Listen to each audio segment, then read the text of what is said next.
علیکم ورحمۃ اللہ وبرکاتہ۔ وعلیکم السلام ورحمۃ اللہ وبرکاتہ۔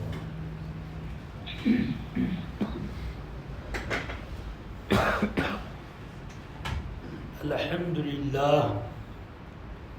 والصلاة والسلام علی رسول اللہ وعلی آلہ واصحابہ وحزب اللہ، اما بعد، فاعوذ باللہ من الشیطان الرجیم۔ شهر رمضان الذي أنزل فيه القرآن هدى للناس وبينات من الهدى والفرقان فمن شهد منكم الشهر فليصمه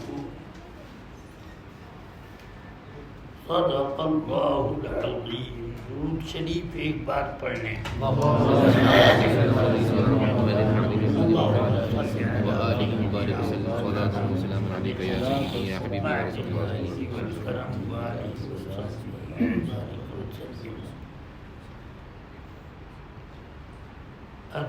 عزیزان ملت اسلامیہ،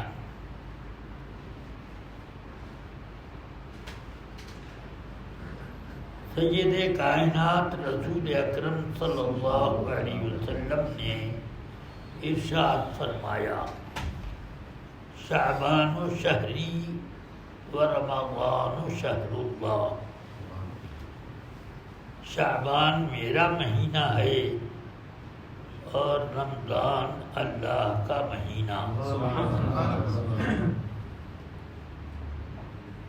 کون سا وقت، کون سا دن، کون سا منٹ سیکنڈ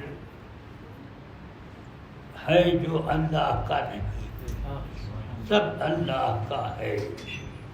دنیا کے سارے گھر اللہ کے ہیں، مگر پھر بھی بیت اللہ کوئی چیز ہے۔ سمجھ گئے؟ سب گھر اللہ کے ہی ہیں، اسی کی ملکیت میں ہیں، مگر اللہ نے ایک گھر کا نام بیت اللہ رکھا۔ یہ عظمت شان بتانی ہے، جس سے یہ پتہ چلا کہ زندگی کا ہر لمحہ اگرچہ بڑا ہی قیمتی ہے، مگر ان لمحات میں اور ان اوقات میں، ان مہینوں اور سالوں میں ایک الگ خصوصیت ہوتی ہے،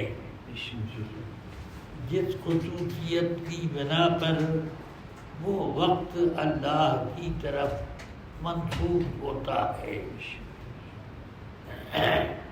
اسی لیے اللہ نے فرمایا، فَذَكِّرْهُمْ بِأَيَّامِ اللَّهِ۔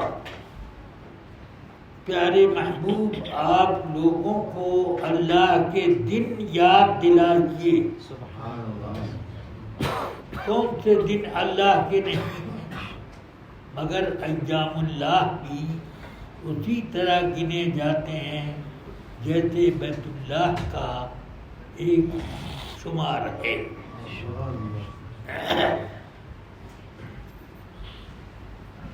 ہم میں سے کسی کو پتہ نہیں کہ اس رمضان کے بعد آئندہ رمضان ہم کو نصیب ہو کہ نہ ہو۔ کتنے لوگ اسی رمضان کے اندر ہی چلے جائیں گے اور کچھ لوگ عید کر کے جائیں گے، کچھ بقرعید کر کے جائیں گے، ایسے ہی سلسلہ رہے گا۔ اس لیے جو یہ رمضان مل گیا ہے، جو وقت اس کا مل جائے، اس کو کام میں لگانا چاہیے۔ اس مہینے کا اللہ تعالی نے قرآن مجید میں ذکر کیا تو فرمایا یہ وہ مہینہ ہے کہ جس میں اللہ تعالی نے قرآن کو اتارا۔ یا تو اس کا معنی یہ ہے کہ لوح محفوظ پر بالکل اس کے نیچے دنیاوی آسمان پہ ایک جگہ بیت العزت ہے، وہاں اتارا، اور یا یہ کہ اپنے نبی پاک صلی اللہ علیہ وسلم پر رمضان ہی میں اتارنا شروع کیا۔ بہرحال جو کچھ بھی ہو، مگر اللہ نے قرآن کے اترنے کا جو وقت بتایا یا مہینہ بتایا وہ رمضان کا مہینہ ہے۔ اس لیے اللہ نے فرمایا فَمَنْ شَهِدَ مِنْكُمُ الشَّهْرَ، تم میں سے جو کوئی مہینہ پا جائے فَلْيَصُمْهُ، پورے مہینے کا روزہ رکھے۔ فَلْيَصُمْ فِيهِ نہیں ہے کہ اس مہینے میں روزہ رکھے، بلکہ فَلْيَصُمْهُ، پورے مہینے کا روزہ رکھے۔ سمجھ میں آیا؟ تو اس لیے اب اس مہینے کی برکتیں قرآن کے نازل ہونے سے ہدایت اور حق و باطل کے درمیان اختلاف کا بیان کرنے کے لیے جب کتاب اتری تو اس کا مطلب یہ ہے کہ آپ اپنے آپ کو روزہ رکھ کے حق پسند بنو اور دوسروں کو باطل پرستی میں چھوڑ دو۔ یہ ہے مہینہ، اس میں روزہ رکھنے کا اس لیے حکم ہے کہ قرآن آدمی کو روحانیت عطا کرنے آیا، آدمیوں کو خدا سے قریب کرنے کے لیے آیا۔ قرآن گمراہی سے ہدایت کی راہ پر لگانے کے لیے آیا۔ تو اس لیے آدمی روزہ رکھ کے اپنی روح کو تازہ کرے تاکہ اس کو روزے کی جو لذت ملے ہدایت کی راہ کھل جائے۔ اسی لیے سرکار نے فرمایا کہ قرآن چونکہ اس مہینے میں نازل ہوا، اس لیے اس مہینے کی ابتدا ہی رحمت سے ہے، اور بیچ تک پہنچتے پہنچتے مغفرت مل جاتی ہے، اور اخیر تک پہنچتے پہنچتے جنت کا ٹکٹ واجب ہو جاتا ہے۔ سمجھ میں آئی بات؟ تو اس لیے آپ اس مہینے کی قدر کرو۔ رسول اکرم صلی اللہ علیہ وسلم نے بھی اسی طرح فرمایا جیسے قرآن میں ذکر ہوا کہ تمہارے اوپر روزہ فرض ہوا، جیسے پہلی گزری ہوئی امتوں پر روزہ فرض ہوا، ویسے ہی تمہارے اوپر روزہ فرض کیا گیا۔ کیوں؟ لعلکم تتقون، تاکہ تم لوگ پرہیزگار بنو۔ کیا مطلب ہوا؟ روزے کا مطلب ہی ہے آدمی کے اندر روحانیت پیدا کرنا اور ایمان کو تازہ رکھنا، یہ ہے اصل مقصود روزے کا۔ اسی لیے آقا کائنات فرماتے ہیں جس شخص نے روزہ رکھا اور گناہ گاری سے نہ بچا تو اللہ نے روزہ فرض فرمایا کہ گناہ سے نہ بچا تو اللہ کو اس کے بھوکے پیاسے رہنے کی کوئی حاجت نہیں ہے۔ کیا مطلب ہے؟ اللہ تمہیں گناہوں سے بچانے کے لیے روزہ رکھواتا ہے، اور اس میں اللہ نے یہ روحانیت پیدا کی کہ شیطانوں کو بند کر دیا جائے۔ یہی زیادہ خلل ڈالتا ہے، آدمیوں کو گمراہی کے وسوسے دل میں لاتا ہے، اس لیے اس کو جیل خانے میں بند کر دیا جائے۔ اب اس مہینے میں اگر کوئی گناہ کرتا ہے تو شیطان پر الزام نہ رکھے کہ شیطان نے مجھ کو بہکا دیا، خود وہ شیطان ہے۔ اس وجہ سے آقا کائنات نے فرمایا کہ فیہ تسلسل مردۃ الجن، اس مہینے میں جناتوں کے شیطان قید خانے میں ڈالے جاتے ہیں، انسانوں والے نہیں۔ سمجھ میں آیا؟ دو قسمیں ہیں، من الجنۃ والناس، سمجھ میں آیا؟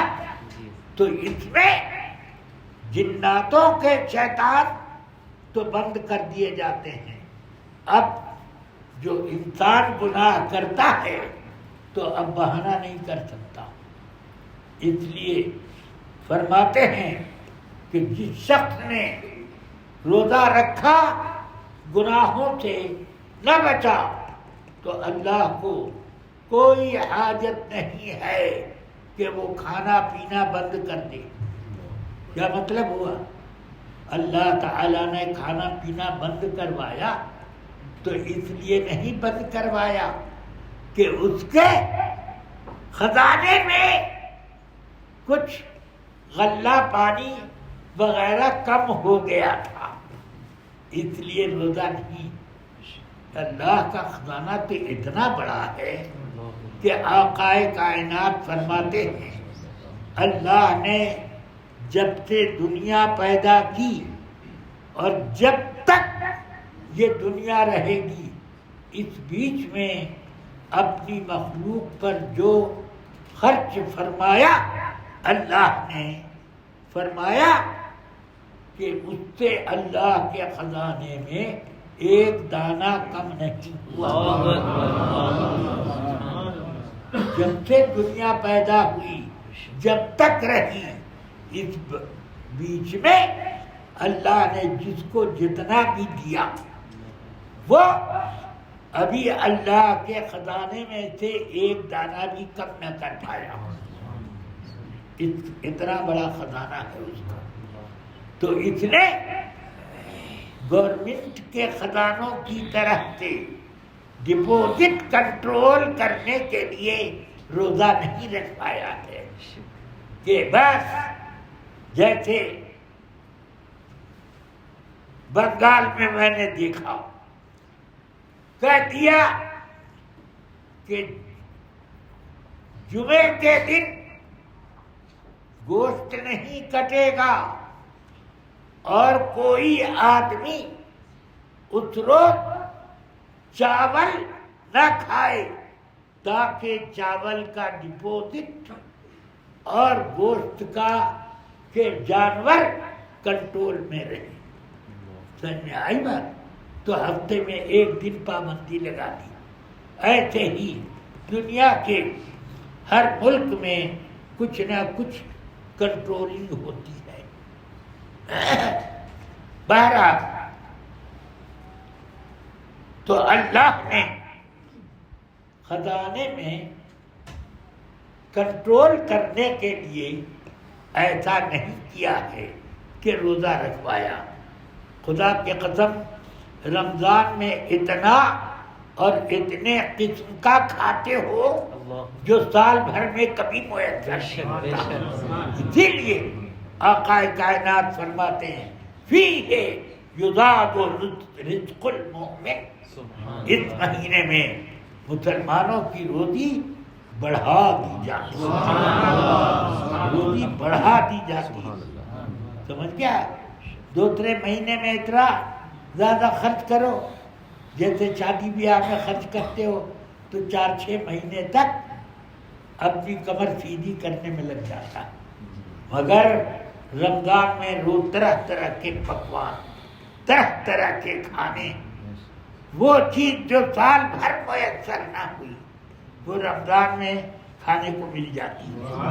پھر بھی آدمی اتنا خرچ کرنے کے بعد اپنے آپ کو یہ نہیں کہتا ارے اتنا خرچہ ہو گیا کھانے پینے پر، کپڑا بنوانے پر، گھر کو صاف ستھرا نئی پالش والا بنانے پر، فقیر محتاج لوگوں کو بٹائی کرنے پر، وغیرہ وغیرہ کتنے خرچ ہو گئے کسی کو احساس بھی نہیں ہوتا.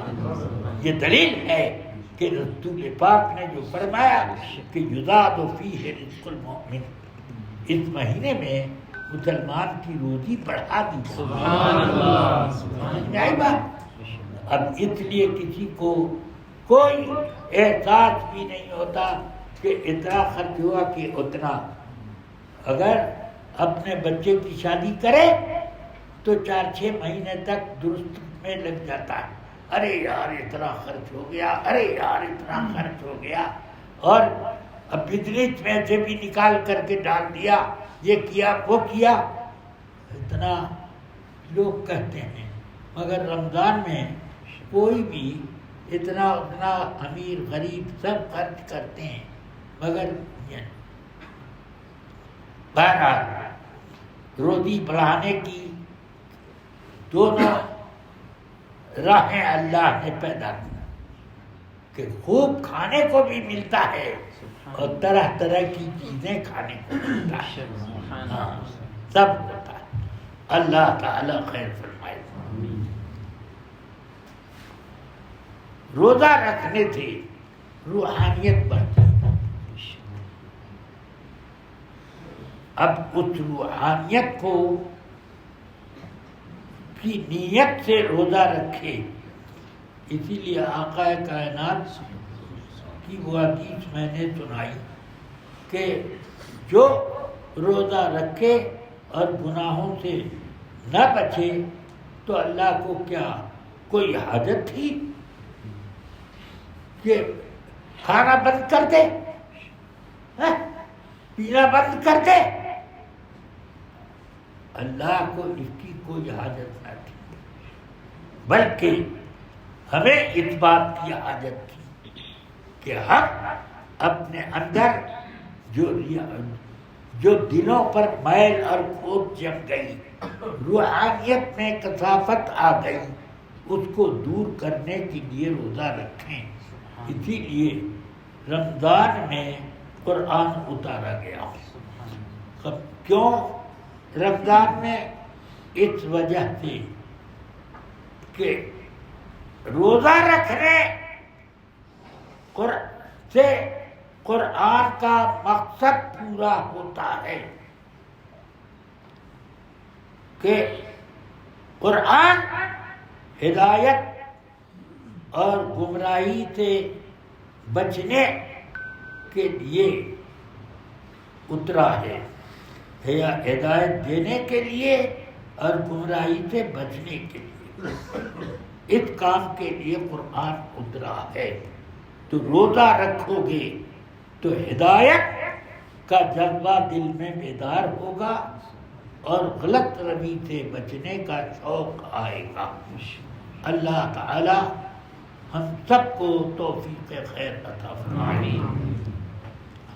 آقا کائنات فرماتے ہیں اس مہینے کا اول رحمت، اوسط مغفرت اور آخر جہنم سے پوری آزادی. جہنم سے پوری آزادی کا مطلب کیا ہوا؟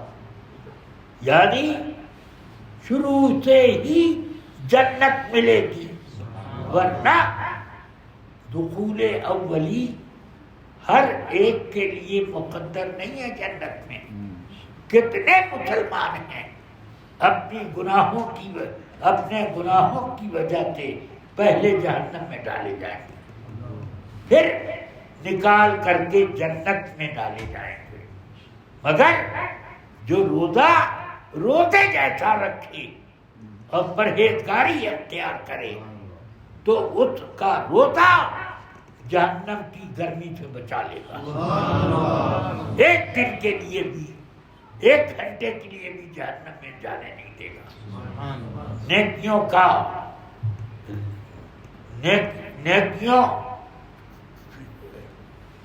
کی موجیں دل میں اٹھیں گی اور آدمی خود بخود گناہوں سے بھاگے گا اور نیکیوں کی طرف دوڑے گا. اللہ تعالی مجھے اور آپ سب کو توفیق خیر عطا فرمائے. درود شریف پڑھیے.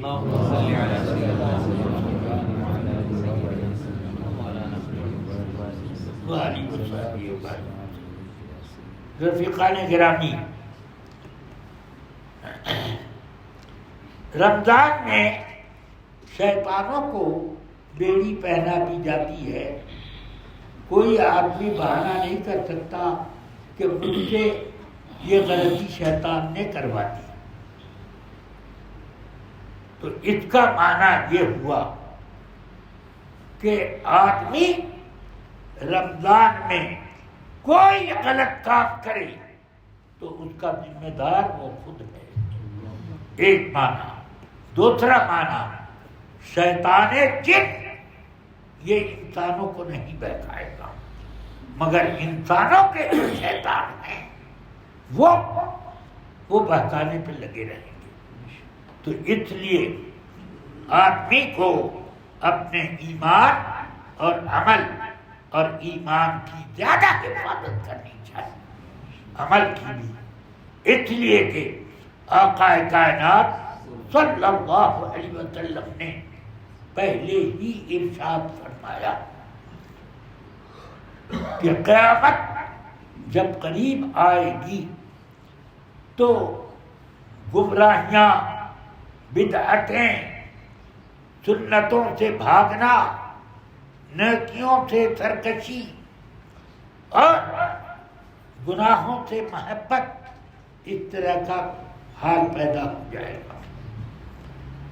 اور میرے آقا نے فرمایا ایک وقت ایسا آئے گا، مولا علی کرم اللہ وجہ فرماتے ہیں، میں نے آقا کائنات سے سنا، فرماتے ہیں یوشک ان یاتی زمان لا یبقى من الاسلام الا اسمه ولا يبقى من القرآن الا رسمه مساجدهم عامرة وهي خراب من القضاة. فرماتے ہیں مولا کائنات علی مرتضیٰ کرم اللہ وجہہ الکریم، میں نے رسول پاک سے سنا، فرماتے تھے زمانہ آنے والا ہے کہ اسلام نام کا رہ جائے گا، کام کا نہیں. لوگ کہیں گے ابھی میں مسلمان ہوں، تو آپ مسلمان کی خصوصیت تمہارے اندر یہ نہیں بتائیں گے، بس میں مسلمان، نام کا مسلمان. اور قرآن لکھاوٹ میں رہے گا، عمل میں نہیں رہے گا. سمجھ میں آیا؟ ہاں، صاف کر رکھ دیں گے قرآن کہ گھر میں قرآن ہے بس، اور عمل پہ قرآن نہیں. ایسا وقت آئے گا تو یہ مت سمجھنا. فرماتے ہیں کہ بہرحال ایمان اسلام باقی تو رہے گا، مگر نہیں. فرماتے ہیں قرآن لکھاوٹ میں ہوگا، عمل اور عقیدے میں نہ ہوگا، اور اسلام نام میں ہوگا، قبول کرنے کے معاملے میں نہیں ہوگا. سمجھ گئے؟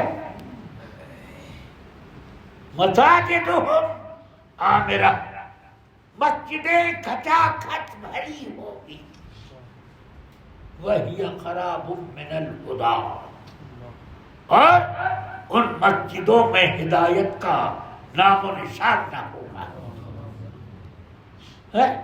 علماؤہم شر من تحت ادیم السماء، ان لوگوں کے علماء آسمان کے شامیانے کے نیچے سب سے زیادہ شریر اور بدماش ان کے علماء ہیں۔ کیا مطلب ہوا؟ ایسے یعنی اب اس وقت ایسا حال ہوگا کہ آدمیوں کا مرتبہ نیکیوں اور دانشمندی سے نہیں بڑھے گا، بلکہ ان کا مرتبہ ان کے گناہوں اور بدعقیدگیوں سے اونچا مانا جائے گا۔ ہاں، ایسے علماء زیادہ بدماش ہے، عوام کم، یہ ہو جائے گا، زیادہ گمراہ ہو اور عوام کچھ کم، ایسا ہوگا۔ اس لیے آدمیوں کو ضروری ہے کہ اس رمضان کے بعد پتہ نہیں دوسرا رمضان ملے کہ نہ ملے، اس رمضان کو ختم ہونے سے پہلے پہلے اپنا ایمان اتنا پکا بنا لے کہ آئندہ رمضان تک اس میں خراش نہ آئے۔ ہاں، آدمی کی نجات کا دار و مدار کیا ہے؟ ایمان ہے۔ سمجھ میں آئی بات؟ قبر میں جاؤ گے تو یہ نہیں پوچھا جائے گا کتنا عمرہ کیا، کتنی نمازیں تراویح وغیرہ پڑھی، قبر میں ایک لفظ نہیں پوچھا جائے گا، پوچھا جائے گا اس شخصیت کے کو پہچانتے ہو؟ تو جو سچا پکا مومن ہوگا، سنی ٹناٹن ہوگا، ٹی ٹی ایچ جب ہوگا تو وہ فوراً کہے گا ہوا محمد رسول اللہ جاءنا بالبینات والہدی فآمنا به واتبعناه۔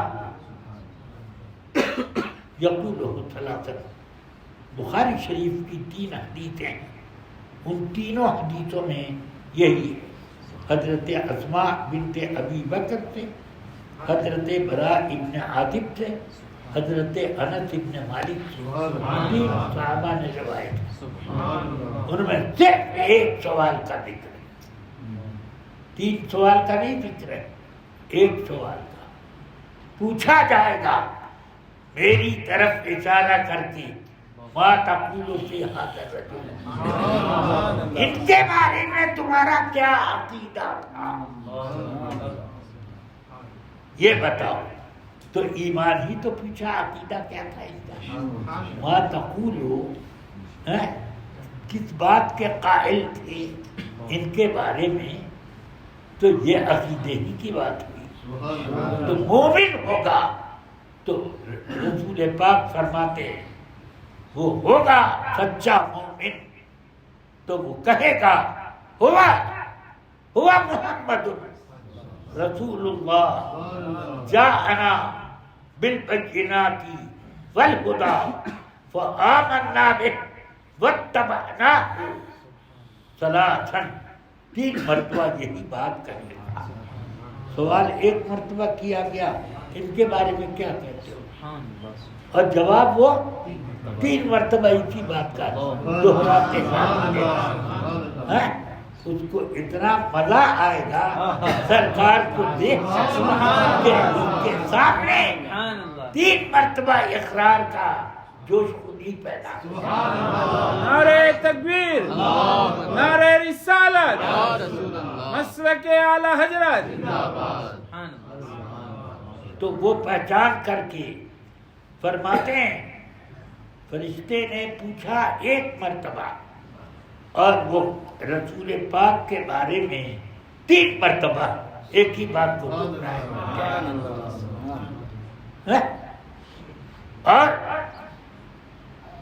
فرشتے سن کے کہیں گے ہمیں پہلے ہی سے معلوم تھا سبحان اللہ کہ تم یہی سبحان اللہ کیا مطلب ہوا پہلے سے معلوم تھا یعنی قبر میں جب تم کو ہم نے دیکھا تو سنیوں کا چہرہ دکھا پہچان دیا کہ تم آقائے کائنات کے ماننے والے سبحان اللہ پہلے سے معلوم ہو گیا تھا اور منافق فرماتے ہیں کہ وہ اس سے جب پوچھا جائے گا تو وہ کہے گا ہوا لا ادری میں ان کو نہیں پہچانتا کیسے پہچانے گا اپنے جیسا سمجھتا تھا تو وہ اپنے جیسا تو ملے نہیں سامنے تو وہ شان ہو گئے کہ قبر میں لہرائیں گے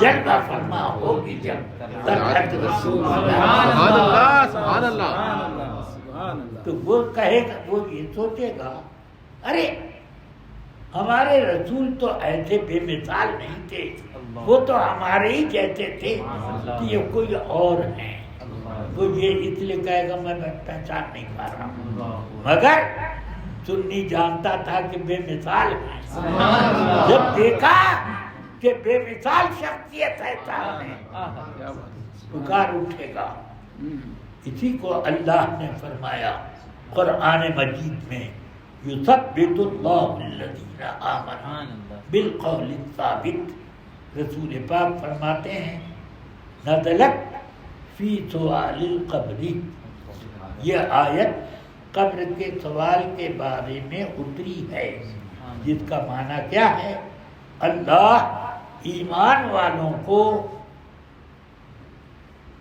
ایمان پر قائم رکھے گا قبر میں مرنے کے بعد ہر آدمی سب باتیں بھول جائے گا مگر ایمان والوں کو اللہ اس کا ایمان یاد دلائے گا اور کافروں کو نہیں یاد دلائے گا